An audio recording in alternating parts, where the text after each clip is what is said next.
Bom dia, um feliz dia. Hoje, quarta-feira, dia 5. Vamos aí meditar na palavra de Deus. Hoje e amanhã nós vamos estar estudando sobre espiritualismo nos últimos dias, né?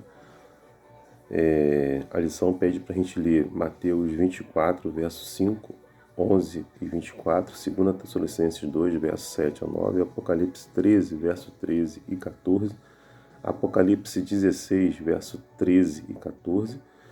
E aí, ao lermos esses textos, meditarmos nesses textos, peço que vocês leiam, que tipo de engano enfrentaremos aí nos últimos dias, né?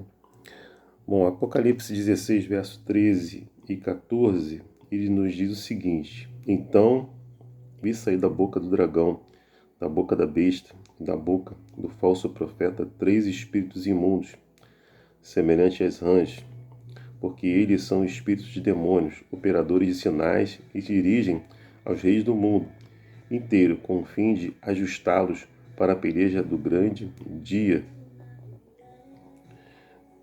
do Deus Todo-Poderoso. Então, nós vimos aqui que 3 espíritos imundos, esse trio aí, se contrapõe aí à mensagem dos 3 anjos lá de Apocalipse 14, versos 6 a 13. O dragão, nós já conhecemos a serpente, Satanás, né?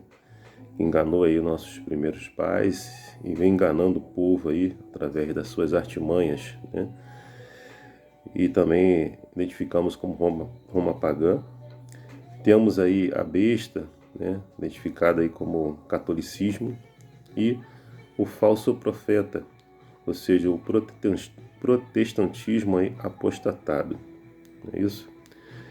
Esse trio aí, esses 3 espíritos imundos aí, vão enganar, vão se juntar e vão enganar ao povo, não é isso?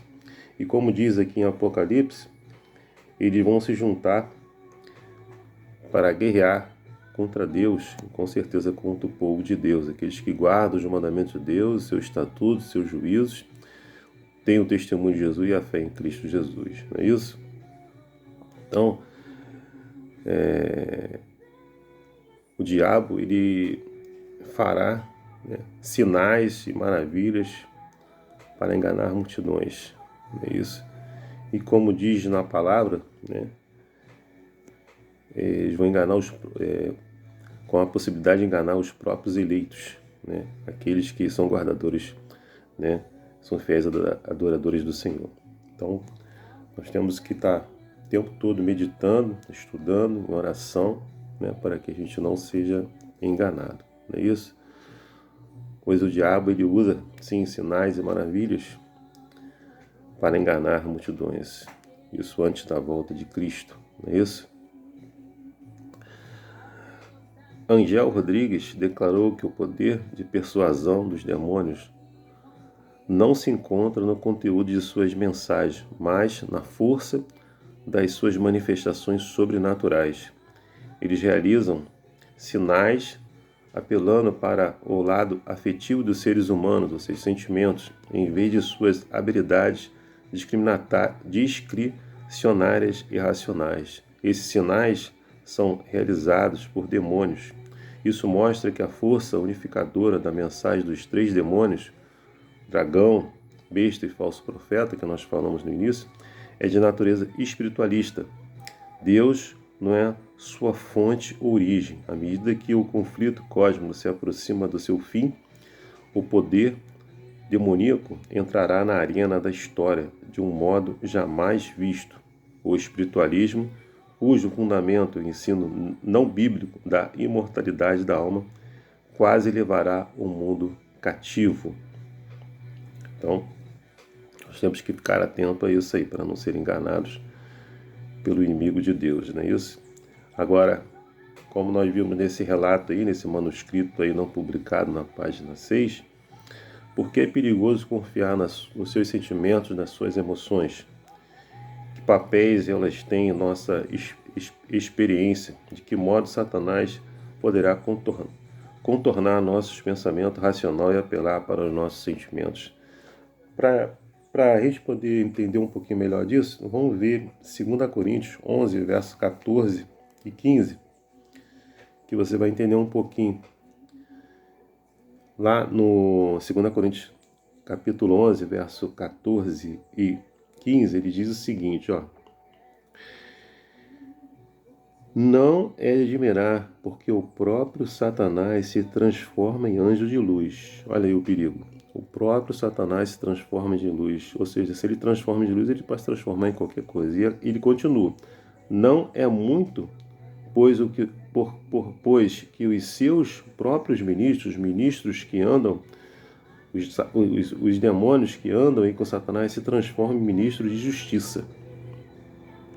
Isso. Então, assim, as pessoas podem apelar para suas emoções, Satanás pode operar maravilhas e milagres, mas se você confiar nas suas emoções, nos seus sentimentos, né,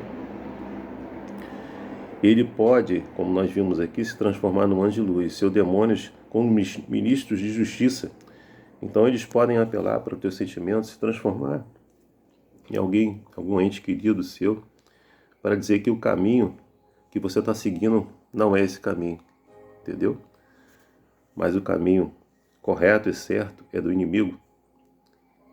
Por isso que você não deve ficar focado nas suas emoções, nos seus sentimentos, para que você não seja enganado pelos seus próprios sentimentos. É um perigo isso. Lá no Grande Conflito, na página 467, Satanás pouco a pouco tem preparado o caminho para a sua obra-prima de engano, o desenvolvimento do espiritualismo. Ou melhor, o desenvolvimento do espiritismo. Até agora, não conseguiu executar completamente seus planos para conseguir mas conseguirá alcançar seu objetivo no fim dos últimos tempos, com exceção dos que são guardados pelo poder de Deus e pela fé em sua palavra. O mundo todo será envolvido por esse engano. Então, assim, se você que não quer ser enganado pelos enganos de Satanás, né, você deve estar o quê?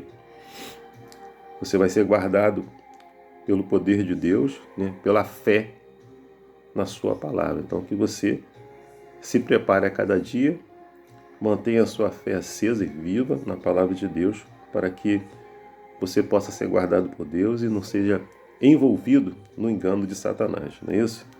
Então, nossa única segurança aí está em Jesus e em sua palavra. Por isso temos que meditar, como diz na palavra de Deus, meditar dia e noite na sua palavra, para ficarmos fortalecidos para os enganos de Satanás.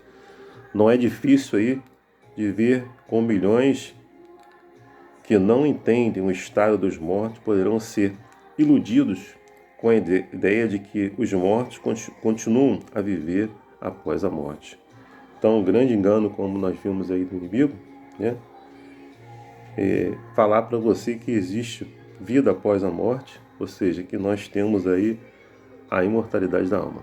Mas sabemos que, e estudamos também, até foi ontem, falando sobre a imortalidade da alma, não existe, né? Nós estudamos na segunda e na terça sobre isso.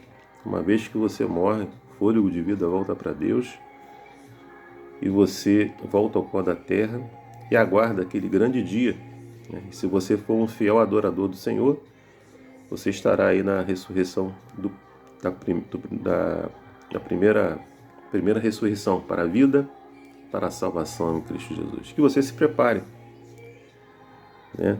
Que você estude, medite na palavra de Deus, né? Fortaleça a sua fé em Cristo Jesus, para que você não seja enganado aí por esses espíritos imundos, né?